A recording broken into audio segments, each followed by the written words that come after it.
one thing YouTubers should have learned from the Amico is that you need to cover your ass. Hello humans, and welcome to another episode of Gen X Gamer. Business, business, business. That is what this channel is about. You know, I like covering the Amico because it gives us an opportunity to talk about business, the business of video games, and that is what interests me. It really, really does. And there's so many subjects in the Amico that we could talk about business-wise. And, you know, people are saying that this is over. It's not over. It's only the beginning. Let me tell you guys, what I wanted to talk to you about today was relationships with sponsors, you know, with video, whether it's video game companies or anybody else that you're going to promote for, is that you need to cover your ass. You really, really do. You know, one of the things that we saw from the Amico interaction, you know, with a lot of YouTubers is them blurring the line, and also the creators. And you know, I'm just some guy making videos on the internet, right? Other people, you know, they speak about themselves and they address themselves as content creators. For that purpose, I'll do this here, right? That's how they identify. So for those purposes, you know, when you're on the internet and you have a sponsor or you want to promote a product, you really, really have to be careful because you are definitely taking some chances, right? It's very different. If you see a lot of bigger YouTubers promote products, what do? They give you a disclaimer. They say, hey, you know, they send me these products, but everything that I'm going to say is my own opinion. Okay, it's pretty basic stuff. With the Amico, the lines were blurred in so many ways, and they're not all for good. Let me tell you, a lot of these are warnings, and these are things that I've said more than once, and if anybody asks me privately or if I can address it privately, I do, right? And let me start off by saying this. Remember the Joker said, if you're good at something, never do it for free? That is actually correct, and that's never more true than when you're dealing with video game companies or sponsors. And let me tell you why, is you don't want liabilities. You're already doing a favor for these companies by giving them free labor. Don't take on liabilities. What does liabilities mean? Somebody's going to pay money, and it's probably going to be you if you're doing work for free. How so? Well, let me tell you. A lot of the things that happen with this console, you know, during this whole time, are things that if you're running a business, you wouldn't want to happen. So let me just talk about myself, because the purpose of this video is not to, you know, call anybody out or drama or anything like that. It's for you to think and learn about what you should and should not do in given situations. Now, what I'm going to say is my opinions as a business person, okay, for your entertainment, okay? It's not financial advice, it's not legal advice, but these are some of the pitfalls, theoretically, that could happen, okay? That could have happened through this whole ordeal. You know, let me give you an example. Let me say that I have a company and I produce, I don't know, brackets, okay? I produce brackets and I want to hold an event at somebody's house. And I say, I'm going to bring my brackets and, you know, we're going to have some drinks and we're going to look at the brackets and I'm going to present them. And I may use this material for promotion, right? What do you think my lawyer would say? He'd smack the shit out of me. And the same thing if I was the person throwing the party. Why is that? Because either party is taking liabilities that you shouldn't take, more the homeowner. Why is that? Well, let me tell you guys. Let me say that you have the party and everything goes amazingly, right? You demonstrate the product, we have a great time. Great, everybody went home, everybody had a good time. It's not a problem. But what if a problem does occur, right? What if somebody, I don't know, trips and breaks their leg on one of my brackets in your house? What if somebody drinks too much and ends up punching somebody else at the party, right? These are things that can happen and have happened throughout history all the time, right? But when you're engaged in business and this is a promotion, who's responsible? Is it the company or is it you? And if it turns out to be you, are you even covered? One of the disclaimers that many policies for individuals, especially homeowners or drivers, what have you, is that you don't use that particular asset that's being insured for business purposes, because then you would need commercial insurance, which costs a lot more, right? So if you're having this type of event, you have to make it clear that this is not business, for example. It's just some people getting together for drinks. The brackets happen to be there, but none of this is going to be for commercial use, right? It's something that needs to be specified. But why even take that chance, guys? Just go to Dave & Buster's or whatever's in your area and do it there. Put the liability outside of yourself.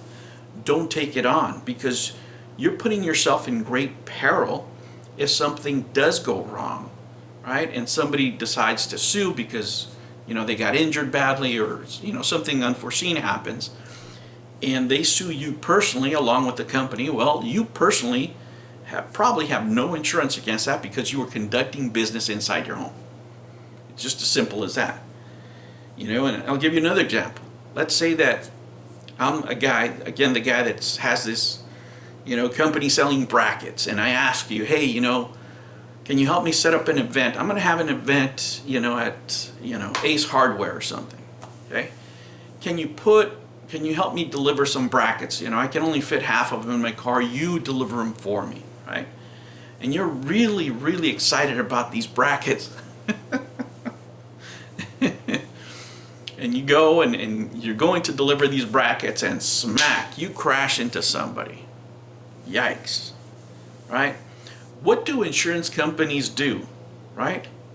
You think that they're there to protect you? No, the number one thing they do is not pay claims. That's why insurance companies have so much money. And what they're going to say is, hey, Mr. YouTuber, Mrs. YouTuber, human YouTuber, you were engaged in business, and your policy clearly states that this is only for your own personal use. This is not for business, and since you were using it for business, we pay nothing. You are personally liable for any damages in this crash. Do you want to put yourself in that position? No. So if you're doing labor for anybody, right, for any company, make sure you get paid. Do not do it for free. And the reason you want to get paid is not because you're greedy. It's not because you don't love the product. It's not because you're not excited about promoting the product. It's because you don't want to have the liability for yourself, right? You don't want to take on that liability. You want to be covered by that company's insurance in case something bad happens. And that's really the gist of it all. So many chances we're taking in this whole deal, right? I'll give you another quick example of things that you shouldn't cross the line in. Not because anybody's bad, and I'm not saying anybody did anything nefarious here, but let me give you an example again with my bracket company. Let's say that I bring you in into a business phone call because I want you to help me promote the product, but here I am, you're listening into information that I haven't even given to my investors or the other owners of the company. What happens in that case? Remember, if I'm the CEO, the owner, the head of the company, my loyalty lies with the investors, with the stockholders. That's my first priority. I don't own anybody anything, when I'm at work. My only priority should be those investors and the owners of the company. Everything else is secondary. Can you be nice? Can you be friends outside of work? Of course. But during the business day, when I'm speaking to people, even if I'm cordial, my first order of business is to put those investors first. If I don't, then I'm betraying my duties as the CEO, for example, or the director of the company in whatever position I have.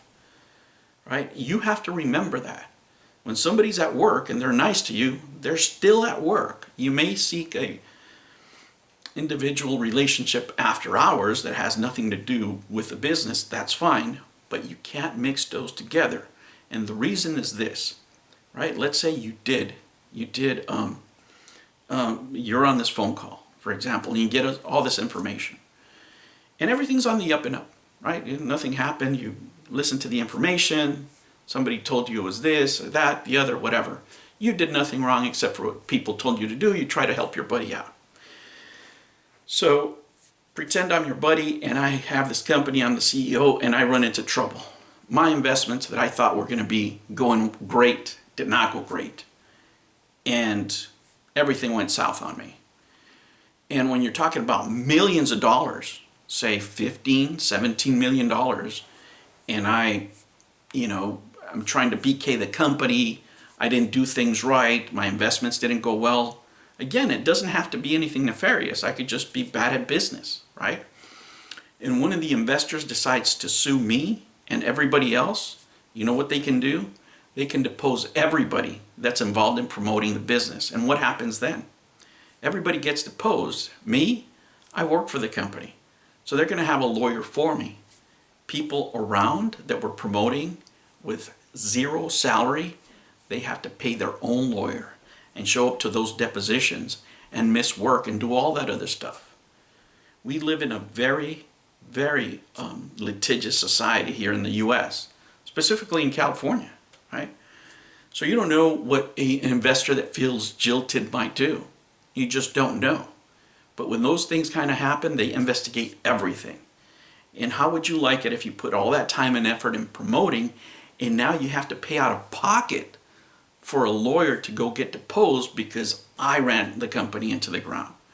Those are the kind of things, unforeseen things, that you're not seeing when you blur those lines and go over and above, just being a YouTuber to helping promote, which means, telling the public about this, doing other things in public events, or just in general, sitting in business settings that somebody off the street should not be in.